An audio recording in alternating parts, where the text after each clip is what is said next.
G5 news speed news కి స్వాగతం.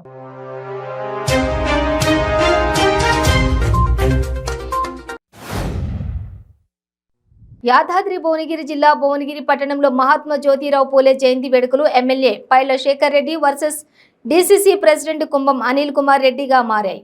పూలే జయంతి వేడుకల్లో బీఆర్ఎస్ కాంగ్రెస్ నేతలు నువ్వా నేనా అన్నట్లు ప్రవర్తించారు.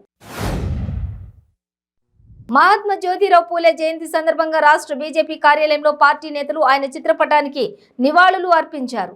బీజేపీ రాష్ట్ర అధ్యక్షులు బండి సంజయ్, ఎంపీ ఓబీసీ మోర్చా జాతీయ అధ్యక్షులు డాక్టర్ కె లక్ష్మణ్, మాజీ ఎంపీ బూర నరసయ్య గౌడ్ తదితరులు ఈ కార్యక్రమంలో పాల్గొన్నారు.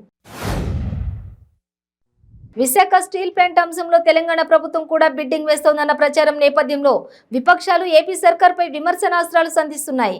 దీనిపై రాష్ట్ర ప్రభుత్వం సలహాదారు సజ్జల రామకృష్ణారెడ్డి మీడియా సమావేశంలో స్పందించారు. తాడిపత్రి నియోజకవర్గం పెదపప్పూర్లో దూదేకుల ముస్లిం సామాజిక వర్గీయులతో లోకేష్ సమావేశమయ్యారు. ఈ సందర్భంగా లోకేష్ మాట్లాడుతూ గతంలో తాడిపత్రి ఎలా ఉండేది, ఇప్పుడు తాడిపత్రిలో ఏం జరుగుతుంది ఒక్కసారి ప్రజలు ఆలోచించాలని సూచించారు. తెలంగాణ, ఏపీలో గన్ కల్చర్ రోజు రోజుకి పెరిగిపోతోంది. అమెరికాలో ఎక్కువగా కనిపించే ఈ కల్చర్ ఇప్పుడు మన తెలుగు రాష్ట్రాల్లోనూ చాప కింద నీరులా విస్తరిస్తోంది. ఎంత కష్టం వచ్చిందో కానీ పెళ్లైన 3 నెలలకి ఓ వధువు భవనం 11వ అంతస్తుపై నుంచి దూకి ఆత్మహత్యకు పాల్పడింది. ఈ సంఘటన సైబరాబాద్ హ్యాబిట్స్ పోలీస్ స్టేషన్ పరిధిలోని గగన్ విహార్ వద్ద చోటు చేసుకుంది. రాష్ట్రానికి పట్టిన దరిద్రం సైతాన్ చంద్రబాబు అని టీడీపీ, జనసేన పార్టీలకు దమ్ముంటే ఇంటింటికి వెళ్లి ఏం చేశారో చెప్పగలరా అని ప్రశ్నించారు మంత్రి ఆర్కే రోజా. చంద్రబాబు గత 5 ఏళ్లలో ఏం చేశాడో జనంలోకి వెళ్లి చెప్పే ధైర్యం ఉందా? కుప్పంలో కూడా చంద్రబాబుకు ఓటమి తప్పదన్నారు. కర్నూలు జిల్లా గోనెగండ్లలోని ఎస్సీ కాలనీలో ఎండల దెబ్బకు పగిలిపోయిన నర్సప్ప కొండరాయికి అధికారులు కొలతలు వేశారు. కొండరాయి 6000 టన్నుల బరువు, 50 అడుగుల ఎత్తు, 50 అడుగుల వెడల్పు ఉందని అంచనా వేశారు. ఈ కొండరాయి 500 ఏళ్ల నాటిదని నిర్ధారించారు. చిత్తూరు జిల్లా పలమనేరు ఫారెస్ట్ రేంజ్ పరిధిలో సుమో సహా 10 ఎర్రచందనం దుంగలను స్వాధీనం చేసుకుని ఓ వ్యక్తిని అరెస్ట్ చేసినట్లు ఎఫ్ఆర్ఓ నయీం అలీ తెలిపారు. టీడీపీ జాతీయ ప్రధాన కార్యదర్శి నారా లోకేష్ పాదయాత్రపై తెలుగు అకాడమీ చైర్పర్సన్ వైసీపీ నేత లక్ష్మీ పార్వతి సెటైర్లు వేశారు. తిరుపతిలో ఏర్పాట్లు చేసిన మీడియా సమావేశంలో ఆమె మాట్లాడుతూ లోకేష్ పాదయాత్ర రోజు రోజుకు కామెడీ అవుతోందని ఎద్దేవా చేశారు. కాంగ్రెస్ పార్టీ సీనియర్ నేత మాజీ మంత్రి జానారెడ్డి అస్వస్థతకు గురయ్యారు. ఆయనకు అన్ని పరీక్షలు నిర్వహించిన వైద్యులు గుండె రక్తనాళాల్లో ఒకటి పూర్తిగా పూడిపోయిందని గుర్తించారు. ఇదే విషయం జానారెడ్డితో పాటు ఆయన కుటుంబ సభ్యులకు వివరించారు. వారి అనుమతితో మంగళవారం రాత్రి స్టంట్ వేశారు. ప్రస్తుతం జానారెడ్డి కోలుకుంటున్నారని వైద్యులు తెలిపారు.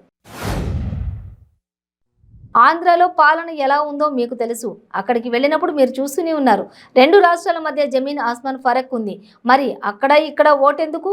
అక్కడి ఓటును రద్దు చేసుకుని ఇక్కడే తీసుకుని అంటూ ఏపీ నుంచి వచ్చి తెలంగాణలో స్థిరపడ్డ కార్మికులకు మంత్రి హరీష్ రావు సూచించారు. రాచకొండ సైబరాబాద్ కమిషనరేట్స్లోని మెట్రో స్టేషన్ వద్ద ట్రాఫిక్ పోలీసుల చలాన్లు బాధడం మరింత ఎక్కువైంది. మెట్రో స్టేషన్స్ దగ్గర ట్రాఫిక్ పోలీసులకు కాసుల వర్షం కురుస్తోంది. మెట్రో స్టేషన్స్ వద్ద సరిపోని పార్కింగ్ లేక ప్రయాణికులు తీవ్ర ఇబ్బందులు పడుతున్నారు. ఖమ్మం జిల్లా కారేపల్లి మండలం చీమలపాడు బీఆర్ఎస్ ఆత్మీయ సమ్మేళనంలో అపశృతి చోటు చేసుకుంది. బాంబులు కాల్చడంతో గుడిసెలు అంటుకొని గుడిసెలోని గ్యాస్ సిలిండర్ పేలి 4 వ్యక్తులకు తీవ్ర గాయాలయ్యాయి. కాగా వారి పరిస్థితి విషమంగా మారడంతో హుటాహుటిన ఆసుపత్రికి తరలించారు. 3 కానిస్టేబుల్కు కూడా తీవ్ర గాయాలైనట్లు తెలుస్తోంది. సంఘటన స్థలంలో పరిస్థితి హృదయ విదారకంగా ఉంది. ఆంధ్రప్రదేశ్ రాష్ట్ర ప్రజల కోసం స్టీల్ ప్లాంట్ పరిరక్షణ కోసం మాట్లాడే హక్కు బీఆర్ఎస్ పార్టీకి లేదని బీజేపీ రాష్ట్ర ప్రధాన కార్యదర్శి మాధవ్ అన్నారు.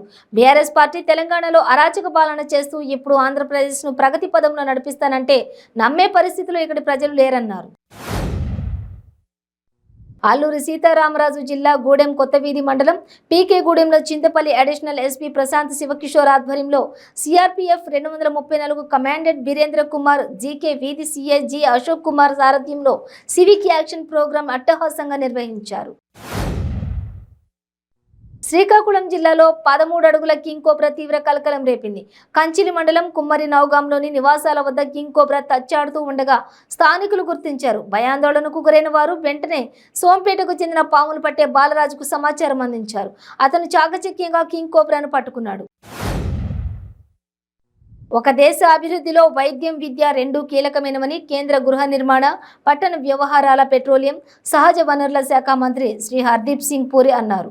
తిరుమల శ్రీ వెంకటేశ్వర స్వామివారి దర్శనానంతరం కేంద్ర మంత్రి కుటుంబ సభ్యులతో కలిసి టీటీడీ ఆధ్వర్యంలో పద్మావతి చిన్నపిల్లల హృదయాలయం, బర్డ్ ఆసుపత్రులను సందర్శించారు.